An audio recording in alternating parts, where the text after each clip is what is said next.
Match खत्म हो गया, कोई फुटबॉल बचे। ओए फिर नीचे लोग कहते हैं जी बड़ा एहसान कीता है। मैं दस दिया कि भाई मैं तो नहीं कुछ कीता, फिर ज़्यादा बारिश आएगी ज़्यादा पानी आएगा। सब बारिश हुई, आप पावर शो करने लगे। अच्छा जीएसटी ऊपर जाएगा, मैंने कहा था ना। आपके पास गाड़ियाँ ज़्यादा है, आपके पास बैटरी कम है। EQS है और गाड़ियाँ जो पानी के अंदर डूब गई और पानी जब उतर गया तो उसके बाद क्या गाड़ी को फौरन स्टार्ट कर दें। वाह जी वाह, तारा और सितारा और सितारा और मेहरुनिसा भी खड़ी है। करोला सिटी सिविक वाले भाई लोग तो बच जाएंगे। अगले दिन डैशबोर्ड नहीं होगा, तुम तो खोल के छोड़ोगे वो तो लोग ही ले जाएंगे। लोग कहते हैं जी सुनील साहब का दिमाग खराब है, ये इन्होंने सानू मरवाता है, ऐसी गड्डी लेनी सी, ऐसी रुक गए तो पता नहीं क्या क्या। पानी जाता है गाड़ी के अंदर, अगर फौरन ही हम बैटरी के टर्मिनल उतार दें तो बचत नहीं हो जाएगी हमारी।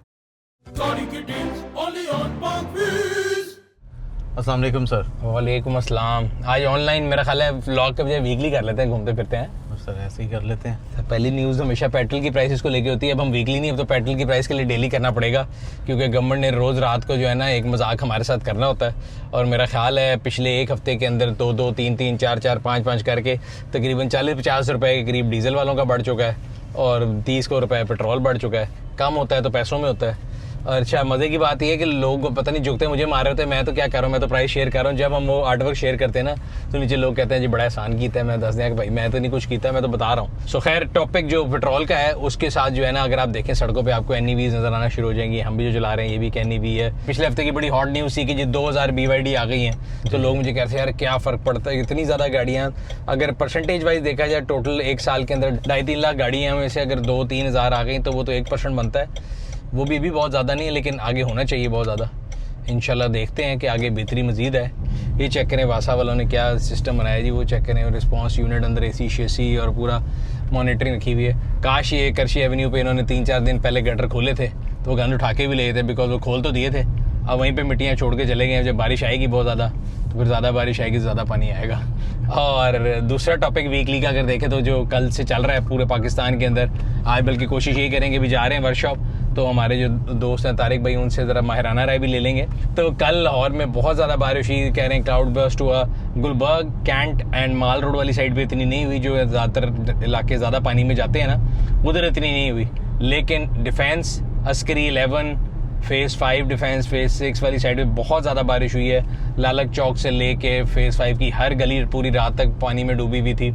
इसी तरह ख़याबान इकबाल एक हमेशा से प्रोन एरिया, वहाँ बहुत ज़्यादा पानी था। फेज़ 5 में हमेशा नहीं होता था, कल बहुत पानी था। अस्करी 11 में बहुत सी गाड़ियाँ डूबी हैं, खासतौर पर बेसमेंट में पानी भर गया। पाकवीद पे मैं तस्वीरें भी देख रहा था। सर गुलबर्ग भी बताएं। गुलबर्ग में हमारी गली के अलावा बाकी सब खैर था।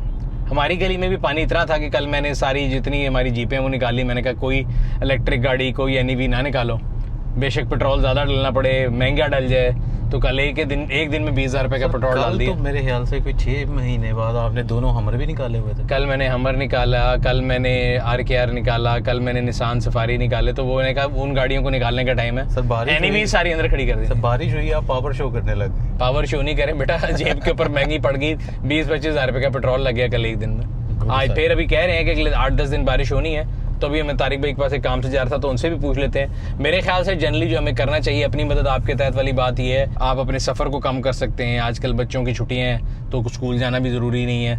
बच्चों ने अपने जो पिकनिक प्लान, दोस्तों से मिलने के प्लान बनाए तो उनको थोड़ा पोस्टपोन कर दें, क्योंकि वो उस टाइम पे आप बच्चे की जिद शायद मान रहे होंगे लेकिन वो बहुत महंगी पड़ सकती है। ख़ास तौर पे सड़कें टूटी हुई, सड़कों के मेन होल खुले हुए और ऐसी जगह जहाँ पे पानी खड़ा है, आपको नहीं पता, आप अनजान है और आप पानी के अंदर एंटर हो गए हैं तो there is no turning back. When you cannot turn back और पानी इतना ऊपर आ जाए कि आपके गाड़ी के बोनट तक आ जाए। ख़ास तौर पे अगर पेट्रोल गाड़ी है तो आपके एयर इनफ्लो के अंदर चला गया तो आपका इंजन उड़ जाएगा। ये ख़ास तौर पे उन गाड़ियों के लिए जिनका मैं पाकवीद से तस्वीरें देख रहा था, EQS है और गाड़ियाँ जो पानी के अंदर डूब गई और पानी जब उतर गया तो उसके बाद क्या गाड़ी को फ़ौरन स्टार्ट कर दें। कोई चीज़ें हैं टेक्निकली, क्योंकि तारिक साहब जो है टेक्निकल आदमी, उनसे पूछते हैं कि भाई what should one do, battery disengage कर दें, पहले सफाई करें, पहले ECU खोलें, क्या करें कि गाड़ी के जो नुकसान है वो कम से कम हो सके। सर करोला सिटी सिविक वाले भाई लोग तो बच जाएंगे, फिर भी पार्ट्स मिलेंगे, सब कुछ मिलेगा। ये EQS और जो बाकी मर्सिडीज और ये वो हाँ, आउट ऑफ मार्केट गाड़ी का देखिए नुकसान यही होता है ना हमेशा। आप जो गाड़ियाँ पाकिस्तान में हमेशा कहता हूँ कि हर अच्छी गाड़ी सस्ती रीसेल में और हर ऐसी गाड़ी जो बिलो एवरेज होती है वो महंगी इसलिए बिकती है बिकॉज लोकल गाड़ी जो है उसके पार्ट्स बड़े आराम से मिलते हैं, इसलिए उसकी एक्सेप्टेबिलिटी बहुत ज़्यादा है। आपने कोई भी लोकल गाड़ी, जितना लोग कहते हैं ना सुजुकी, टोयोटा, होंडा की बुराइयाँ करते हैं लोग, वो यूँ टिकट कितना बिकती हैं। ओए होए होए हो, वो देखो क्या खूबसूरत गाड़ियाँ खड़ी हैं दो, वाह जी वाह, तारा और सितारा, और सितारा और मेहरुनिसा भी खड़ी है। इसके थोड़े बहुत ऐसे काम थे ब्यूटिफिकेशन के, सामने बम्पर का पेंट शेंट, इसके बम्पर का पेंट शेंट खराब हुआ था, वो हुआ है, एक दो और काम थे अंदर के। परफेक्ट गाड़ी है यार, बिल्कुल बेहतरीन खड़ी है। तो ये पॉलिश भी लगता हुई है। हाँ जी, कंपाउंड हुई है। भाई जी जी सर क्या हाल है? अल्हम्दुलिल्लाह। आपसे मिलने आए थे, आप अल्लाह का शुक्र है नमाज पढ़ने गए थे, हम पढ़ के आए थे, आपका वेट कर थे। सर कौम आपसे सवाल पूछना चाहती है। कल बारिश हुई, आपने देखा जलतल हो गया, पानी हो गया। पाक भी मैं तस्वीरें देख रहा था स्क्रीन 11 में, आप देख रहे हैं बेसमेंट में गाड़ियाँ डूबी हैं। अगर गाड़ी डूब जाए, खुदा ना खासा, दो तीन चीजें सिनेरियो, अगर मैं जा रहा हूँ सड़क पे आगे पानी है, तो कितना पानी हो तो आपको फैसला करना चाहिए कि मैं गाड़ी वापस मोड़ लूँ? गाड़ी डिपेंड करता है गाड़ी के सर, वो एक तो इनटेक का पाइप किस जगह पे है। अगर आपकी गाड़ी, एक तो आपको अपनी गाड़ी के बारे में पता होना चाहिए कि आपकी गाड़ी का इनटेक पाइप कहाँ है। अगर रीबॉर्न या रीबर्थ है वो तो बहुत नीचे है, तो काम खराब हो जाएगा। और मैं अभी आते हुए लोगों को बता रहा था कि गाड़ी के अंदर अगर पानी गया एयर इनटेक में, इंजन के अंदर आग जल रही है, ऊपर से आ गया पानी, तो आग पानी का खेल होकर काम यस हो जाएगा ना। असल में काम खराब मतलब उस वक्त होता है जब वो पानी चला जाता है अंदर। जी जी जी। तो गाड़ी बंद हो जाती है, दोबारा उसको सेल्फ मारते हैं, तो फिर उसके रॉड शार्ट कनेक्टर वगैरह। तो अगर एक दफा आपकी गाड़ी पानी में चली गई, बंद हो गई, तो फिर सबर के नाखून लें, सेल्फ ना मारे बार बार। सेल्फ ना मारे, फिर उसके बाद चले कोई मेरा ख्याल छोटा मोटा काम ही निकलेगा। ठीक है, एक तो ये सिनेरी होगी। एक सिनेरी वो है कि जैसे लोगों की गाड़ी पार्किंग में खड़ी थी और वो 6-6 फुट पानी ऊपर आया और आज पानी उतर गया, उसमें क्या करना है? मुझे ये समझ नहीं आता। मैं तो परेशान ही था, जिस बेचारे की EQS है या और गाड़ी हैं, तो उससे गाड़ी को वाटर डिप जब होती है, तो जब उतर गया पानी, उसके बाद अब हम गए हैं, गाड़ी को कैसे निकालना है, क्या करना है? सर उसमें बहुत ही कम चांस है कोई उसकी कुछ बचाओ। अच्छा, क्या क्या चीज? अगर देखिए गाड़ी खड़ी है, बंद खड़ी है, पानी आया यहाँ तक आके चला गया, तो गाड़ी स्टार्ट नहीं थी, तो अंदर एयर इनटेक में पानी जा सकता है? इंजन बच जाएगा, इंजन को कुछ नहीं होगा। ठीक है उसका अगर जैसे ये सारी अब इलेक्ट्रॉनिक है, हाँ जी, तो इसमें आप देखें ना, जितने बोर्ड वगैरह हैं सारे इलेक्ट्रॉनिक्स, ये कुछ भी नहीं बचेगा। ECU शीशू सब उड़ जाएगा, सब ये तकरीबन ये ना जो बहुत ज्यादा कुछ सील्ड चीजें हैं शायद बच जाए, मगर मुश्किल है। और इलेक्ट्रिक गाड़ियों के बारे में लोगों के अंदर दो किस्म के भाव है। एक बंदा कहता है कि बिल्कुल ही निकालनी चाहिए, और एक बंदे कहते हैं कि इलेक्ट्रिक में तो इंजन ही कोई नहीं है ना, वही जो भी हम बात करते हैं अंदर पिस्टन है कि एयर इनटेक से पानी जाएगा, गर्म ठंडा इकट्ठा हो जाएगा। वो कहते हैं तो एक इलेक्ट्रिक वो चीज़ है, उसको चलाई जाओ। नहीं, इलेक्ट्रिक आपके सामने ही है, थोड़ा सा पानी से गुजरती तो उसका वैसे भी वो सारा बैटरी पैक वगैरह तो नीचे है, फ्लोर पे। तो वो सील्ड नहीं होते, वाटर सील्ड नहीं होते? सील्ड होते हैं, मगर गाड़ी बहुत ज्यादा गाड़ियों में ये मैन्युफैक्चरिंग फॉल्ट भी है। सो इलेक्ट्रिक गाड़ी ना लेके निकले, दूसरी गाड़ी जब लेके निकल रहे तो आपको पता होना चाहिए कि कहाँ पे आपका एयर इनटेक है। अगर वहां तक पानी आ गया तो फिर फिल्ला हो गया, खुदाफिज हो गए। तीसरी चीज, जब पानी में जा रहे होते हैं तो स्पीड में गुजरने से कुछ नहीं होगा, एक छोटे गियर में आराम से चलते रहे, बार बार बीच में गियर चेंज करना भी गलत है। अगर हम जा रहे हैं, लेट्स से आपकी कटस है और पानी खड़ा हुआ है, बोनट से थोड़ा नीचे है, कई लोग होता है कि जाके बीच में ना एक तो फुल स्पीड में गुजार जाओ, मैं जल्दी पानी से गुजर जाऊंगा, तो उसमें चांसेस ज्यादा है ना इंजन उड़ने के। अगर आराम से गुजारेंगे कांस्टेंट स्पीड पे दूसरे गियर में, तो सही चलेगी। बहुत कम लो RPM पे बिल्कुल बस जा रहे हैं, बस ठीक है। और जो तीसरा सिनेरियो कि अब डूब गई है, डूब के बाद निकालने के लिए फिर उसको भी स्टार्ट करने की कोशिश करेंगे, ना करें? आप पहले कोशिश करें, बाहर निकालने उसका चेक करें, पानी शानी तो नहीं फिल्टर में गया। अगर पानी चला गया तो फिर उसके प्लग खोलें। ये अब हम बात करें डूबी हुई गाड़ी की। डूबी हुई गाड़ी, ठीक है। उसके बाद क्या क्या स्टेप चेक करने हैं? नहीं, अगर तो बेसमेंट में पूरी डिप हो गई है, पूरी डिप हो गई, आज पानी निकाल के खाली हो गया निकाल के, अगर तो आपकी गाड़ी इलेक्ट्रॉनिक्स है, अगर तो कोई लोकल जैसे सुजुकी वगैरह है तो उसमें तो खैर इतना वो इलेक्ट्रॉनिक्स नहीं है। लोकल की बात करें, ज्यादातर लोकल गाड़ियां, सिविक, सिटी, होंडा, उनमें कोई इतना नहीं है, वो बोर्ड शोर्ड नहीं है जिसमें कोई ज्यादा कोई प्रॉब्लम आएगी। ठीक है भाई, यही है इंजन को पानी गया होगा, आप खोल लें, प्लग वगैरह खोलें, उसको एक दफ़ा पानी निकाल लें, सारा कुछ करें, ऑयल वगैरह चेक कर लें, अगर पानी गया तो पानी ऑयल चेंज कर लें, ट्रांसमिशन का ऑयल चेंज कर लें, तो गाड़ी आप स्टार्ट करें, इंशाल्लाह हो जाएगी। तो अगर मेरी अंडरस्टैंडिंग सही है तो आपकी गाड़ी अगर ऐसे डूबी है तो उसको आप निकालें, रिकवरी पे डालें, अपने पंगे खुद ना लें। मेरा तो आइडियल मशवरा ये, 1-2 दिन यहाँ उसको धूप में पूरी तरह हर चीज खोल के धूप में खड़ी कर दें, अगले दिन डैशबोर्ड नहीं होगा, धूप से खोल के छोड़ोगे वो तो लोग ही ले जाएंगे। तो वर्कशॉप लेके जाएं, खोल के चेक करें एक एक स्टेप करके कि इसके एयर फिल्टर में पानी तो नहीं गया, प्लग्स में पानी तो नहीं गया। अगर नहीं गया तो बचा था, अगर गया है तो आप प्लग्स चेंज कर लें कि साफ करके लगा दें? प्लग साफ कर लें, कुछ नहीं होता। और गियर ऑयल और इंजन ऑयल चेंज कर दें? जी। और उसके बाद गाड़ी चलाएं, इंशाल्लाह फाका होगा। हाँ, इंशाल्लाह। ठीक है। और अगर आपकी गाड़ी इंपोर्टेड गाड़ी है, जैसे मर्सिडीज है, BMW है या कुछ है, फिर क्या करें? अगर पूरी डिप हो गई है तो फिर उसमें बहुत ज्यादा चीजें खराब हुई होगी। सबसे पहले ECU चेक करना चाहिए। ECU तो शायद बच जाए, ECU ज्यादातर सील्ड होते हैं, तो आपका जो अंदर का जितना भी इलेक्ट्रॉनिक्स है ना, वो नहीं, कुछ भी नहीं बचेगा, क्योंकि बैटरी लगी होगी। हाँ, तो ये सारी चीज़ें बिल्कुल समझ लें कि हम ट्रैवल करें मूनसून में और बेसमेंट में पार्किंग है, तो आपकी इस बात से मैंने अखज़ ये किया कि अगर बैटरी उतार के बाहर रख के चल जाए तो फिर गाड़ी के बचने की चांस ज़्यादा है। हाँ उसमें ज़्यादा है। तो सर जब पानी जाता है गाड़ी के अंदर, अगर फ़ौरन ही हम बैटरी के टर्मिनल उतार दें तो बचत नहीं हो जाएगी हमारी? आप उधर कोई पास खड़े हैं? हाँ, अगर आप खड़े हैं और आपको नजर आ रहा है कि पानी अगर है, जैसे हमारे घर में है, हाँ। हमारे घर में पानी आ रहा है, अब क्या कर सकते हैं उस टाइम? आप बैटरी वाइट उतार दे तो फिर ज़्यादा चांसेस है, और तबाही तब भी होगी लेकिन कम होगी, कम होगी, नुकसान कम होगा। तो फिर सबसे पहले तो यही करना चाहिए ना। अगर आपकी गाड़ी लॉन्गर टाइम के लिए खड़ी तो उतार दें, बट अगर आप डेली चला रहे हैं तो फिर नहीं उतार सकते ना। मेरे केस में ये आपको ज्यादा गाड़ी है तो आप उतार के खड़ी कर दें। जिसके पास है एक गाड़ी उसने चलानी है, दफ्तर आना है जाना है, वो तो नहीं उतारने को उसमें लगा रहता आप तो वैसे भी बैटरी निकाल के रख लेते हैं, बल्कि आपके पास गाड़ियाँ ज़्यादा है, आपके पास बैटरी कम है। नहीं, मेरी बैटरियाँ एक दो दोस्त हैं जो मेरे से लेके चले जाते हैं और उस पर अपना नाम लिख लेते हैं। ठीक है जी। सो व्यूअर्स, ये बेसिकली हमने तारिक भाई से पूछा, आप लोगों को हमने ये बेसिकली बताया कि मॉनसून के अंदर आप, अच्छा कराची में बहुत से काम लोग करते हैं, अगर लाहौर में मैंने कभी नहीं देखा। कराची में जो एग्जॉस्ट है ना, ये दारी वैगन आर, एग्जॉस्ट पे वो एसी का पाइप लगाते हैं, उसको ऊपर ले जाते हैं और पीछे किसी चीज से बांध देते हैं। तो गाड़ी के अंदर पानी जाने के दो रास्ते हैं, एक सामने एयर इनटेक, अगर एग्जॉस्ट से पानी चल जाए तब भी खराब हो सकती है। एग्जॉस्ट से पानी नहीं जाता है, गाड़ी बंद हो जाती है ना जब एग्जॉस्ट बिल्कुल डिप हो जाता है। तो उसका क्या फायदा जो वो लगाते हैं कराची में? लगा देते हैं ना, तो आई मीन दिल को खुश करते हैं। नहीं, इंटेक जिस मेरी ये गाड़ी है कल्टे से, इसका इंटेक ऊपर है, तो अगर ये गाड़ी डिप हो जाएगी पानी में तो एग्जॉस्ट डिप हो जाएगा तो गाड़ी बंद हो जाएगी ना। तो अगर एग्जॉस्ट ऊपर होगा तो गाड़ी बंद नहीं होगी। देसी स्नॉर्कल है वो एग्जॉस्ट। हाँ, देसी स्नॉर्कल है, क्योंकि वैसे भी किनदा पंजाब च माशाल्लाह वजीर आला मरियम नवाज साहब ने बड़ा अच्छा किनदा सीवरेज वगैरह का काम किया है, ते पानी ज्यादा आंदा नहीं गया। नहीं, इस दफा तो देखे ना, कल ऐसी ऐसी जगह पे है जैसे अस्करी 11 है और DHA फेज 5 पूरा डूबा हुआ था, जहां आता था जो गुलबर्ग में उन्होंने काम किया है, बासा ने कैंप लगाए, यहाँ नहीं आया हमारे। ये अल्लाह की तरफ से बारिश भी कम हुई, बट अगेन वो किसी ने सोचा ही नहीं था कि एक अपार्टमेंट बिल्डिंग का बेसमेंट भर जाएगा। जी जी, कराची में हम सुनते थे, तो इसलिए हमने कहा कि अपने यूजर्स के लिए आपसे थोड़ी नॉलेज ले लें। सर इसका वैसे क्या काम रहेगा? यार इसके जो शीशा उस साइड का है, वो चैनल उसके अंदर जो है ना बारिश का पानी आ रहा है, और इसकी बैटरी चार्ज होनी थी बिकॉज ये बड़े अरसे से खड़ी थी, तो ये कर लेंगे। खैर तारिक भाई ने हमें बता दिया है। नुकसान जो है ना, वो जो पानी का नुकसान है वो बड़ा डेंजरस होता है। जिस तरह होता है ना, सैलाब गुजर के जाता है तो लोग कहते हैं सैलाब से क्या होगा।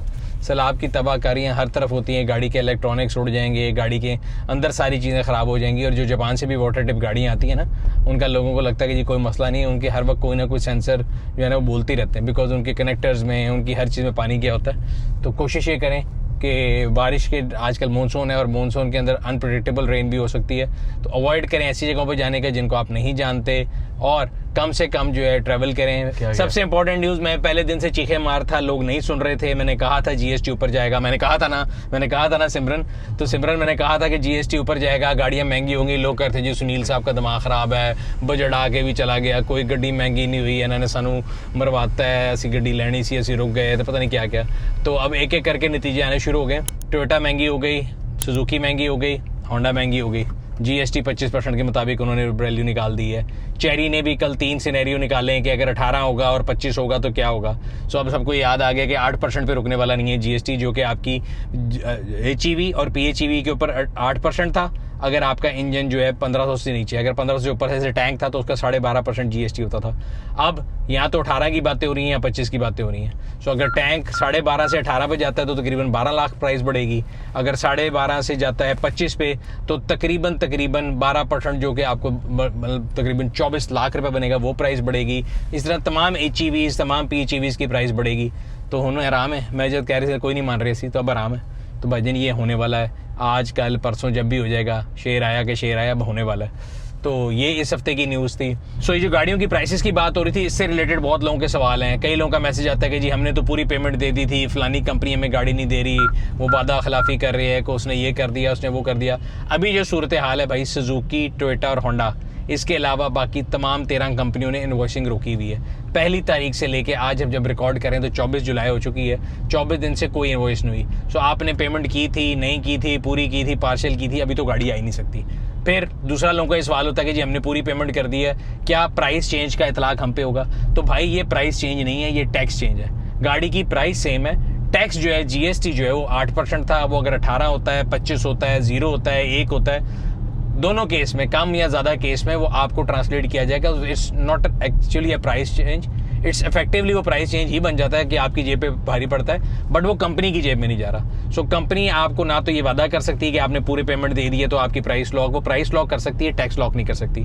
तो ये तमाम उन लोगों के लिए मैं जवाब दे रहा हूँ जो कि मुझे कह रहे थे कि इस कंपनी ने उस कंपनी ने इसने मेरे साथ ये कर दिया वो कर दिया। तो भाई कंपनी कुछ नहीं करी। जब सरकार डिसाइड कर लेगी कि क्या उसका जो है टैक्स का रेट क्या है GST का, तब आपको पता लग जाएगा। अगर 8% रहेगा तो आपकी जो प्राइस आपने दी वही रहेगी, 18% होगा तो कंपनी आपसे 10% एक्स्ट्रा ले लेगी, अगर 28% होगा, 25% होगा, जितना भी डिफरेंस आ जाएगा वो आपसे ले लेंगे। तो मैंने कहा आपको ये बताता चलूँ। और अच्छा सर, मानसून के मौसम में सबसे ज़्यादा गाड़ी का कौन सा पार्ट, बॉडी पार्ट सेल होता है, ये बताएं। सबसे ज़्यादा बॉडी पार्ट वाइपर सेल होते होंगे? नहीं सर, सबसे ज़्यादा शील्डें वो सेल नहीं होती, सबसे ज़्यादा वो सेल करती हैं। आप गाड़ियों बम्पर शील्डें फिर रही होती हैं, बट सबसे इम्पोर्टेंट पार्ट जो मानसून के लिहाज से आपकी गाड़ी के अंदर लगा होता है वो आपका वाइपर है, आपकी लाइट्स हैं, आपका डिफोगर सिस्टम है। सर डिफोगर स्प्रे अब तो बहुत से आ गए जिन गाड़ियों में सिस्टम ना हो तो उससे भी काम चल जाता है। मैंने कभी इस्तेमाल नहीं किया, सुना है कि काम करते हैं। देसी टोटके भी हैं, आप आलू मल दो तब फॉग नहीं आती, इस तरह की चीज़ें भी हैं। बट जो भी चीज़ें बनी कह रहा हूँ कि इन सारी चीज़ों की ज़रूरत पड़ती है। बिल्कुल सर। और फिर भी अगर आपको भी पता है कि जो शहर के इलाके हैं जहाँ बारिश का पानी खड़ा होता ही होता है, उधर तो बिल्कुल ही ना जाएं। और आजकल जिस तरह क्लाउड बर्स्ट और वेदर जो है ना, क्लाइमेट चेंज चल रहा है, उसमें जिन जगह का आपको नहीं भी पता ना, तो तब भी होते हैं। पिछली बारिश जो हुई थी लाहौर में, उसका मेरा मरीज तो अभी 6 महीने से वर्कशॉप पे ही है। कौन सा? मैं नाम नहीं बता सकता है, मैं नाम लूंगा तो बदनाम हो जाएगी, मैं नाम लूंगा तो बदनाम हो जाएगी। 6 महीने से वो एक बारिश की नजर है, और मैंने बारिश में लूंगा तो बिकेगी नहीं। अरे वही ना, बाहर लूंगा तो बदनाम हो जाएगी ना। तो मैं दफ्तर से निकला था और डिफेंस जाके वो एंट्रेंस पे बंद हो गई थी, मरहूम थे नेक। और वीकली के अंदर और इस हफ्ते क्या वाटर इंडस्ट्री प्राइस फ्यूल की बता दी, 2000 गाड़ियाँ आई थी वो बता दिया, गाड़ियों की प्राइस महंगी हो रही थी वो बता दिया। अपकमिंग इवेंट्स के बारे में बता देते हैं जी, चलें अपकमिंग इवेंट्स की बात कर लेते हैं। तो 9 तारीख को 9 अगस्त को पाक व्हील्स कराची में आज़ादी शो कर रहा है। आज़ादी शो जो है वो हर साल हम अगस्त में करते हैं, 14 अगस्त के करीब। तो इस दफ़ा जो वीकेंड मिल रहा था अवेलेबल वो था 9th का, संडे 9 अगस्त को सुबह 11 बजे से लेकर रात 11 बजे तक ये शो होगा पोर्ट ग्रैंड में। पोर्ट ग्रैंड एक क्लोज जगह है, तो वहाँ पे टिकटेड शो होता है। आप अगर अपनी फैमिलीज़ के साथ आ रहे हैं तो एक अच्छा फैमिली शो होता है, आएँ आके शो को एंजॉय करें। इसके अलावा जो लोग पाक wheels auto parts auto store की तरफ से भी मैसेज आ रहा है, अगस्त का जो है ना महीना, उसमें आज़ादी सेल चल रही है। ये पाकिस्तान का 79th यौम आज़ादी है, तो 14 अगस्त की मुनासबत से अप टू 79% ऑफ आज़ादी सेल जो है ना वो पहली तारीख से लेके 14 अगस्त तक पाक व्हील्स के जो है ना ऑटो स्टोर पे लाइव होने वाली है। अगर आप अपनी गाड़ी के लिए डिफरेंट पार्ट्स एसेसरीज ख़रीदना चाहते हैं तो वेट कर लें, कैलेंडर पे मार्क कर लें। पहली तारीख को तनख्वाह भी आनी है और पहली से 14 तक जो है ना आप इस सेल को एंजॉय कर सकते हैं। मेरे जैसे अगर आप एंथुजियास्ट हैं तो मेरे तो बहुत ज़्यादा पैसे लगते हैं हमेशा स्टोर पे, लेकिन आप जो है उनको कम पैसों में ज़्यादा चीज़ें हासिल कर सकते हैं। अगर आप सेल के लिए अपने आपको मार्क कर लें तो पहली से लेकर 14 तक आज़ादी सेल जो है पाक व्हील्स ऑटो स्टोर पे आने लगी है। तो ये आज जो हमने एक व्लॉग/वीकली चलते चलते कर लिया, टाइम नहीं मिल रहा था, मैंने कहा चलें काम के दौरान ये आपसे डिस्कशन भी हो जाएगी। तो ये अगर अभी तक आप लोगों ने हमारे चैनल को सब्सक्राइब नहीं किया वो सब्सक्राइब कर लें, बेल आइकॉन पर क्लिक कर लें ताकि आपको आने वाली हर वीडियो के बारे में नोटिफिकेशन मिलता रहे। आपसे अगले हफ्ते फिर मुलाकात होगी, तब तक अपना और अपने गिरदनवा के लोगों का ख्याल रखिएगा। शुक्रिया। एक लास्ट सवाल आपसे पूछना था। लास्ट सवाल? हाँ जी सर, मैच खत्म हो गया, कोई फुटबॉल बचे? ओए